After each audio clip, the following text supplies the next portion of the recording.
Hi everyone, it's Shelley from Cascada. I'm going to show you how to do the perfect brow as far as shaping it, and I'll show you with my little spoolie here.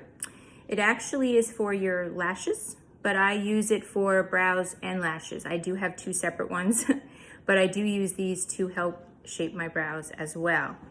You'll see one end has that little bit of a brush. It is called the spoolie. And then the other end, I'm going to show you, this is the shape of the wand.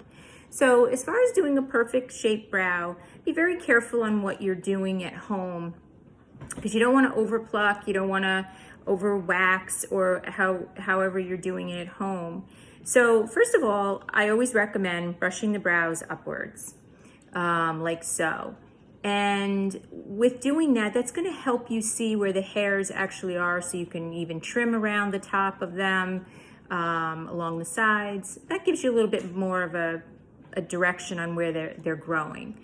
So turn the wand upside down, and you're going to find the end here, the stick. You're going to get the shape of the brow, you're going to line it up to the sides of your nose here on both sides to make it even.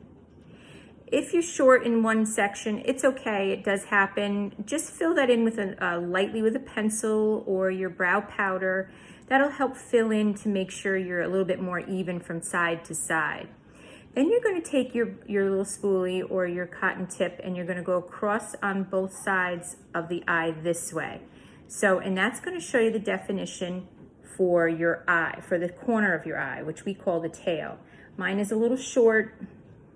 I do tend to fill that in if I'm going out or I want to define the brows a little bit heavier, darker. I do fill it in to make it look more, to give it a little bit more length. And then you're going to do that on the same thing on the other side. And then when you want to get your arch, you're also going to do it along the tip of the nose here. And then you're going to follow the outside part of your iris, which should lead you right about here.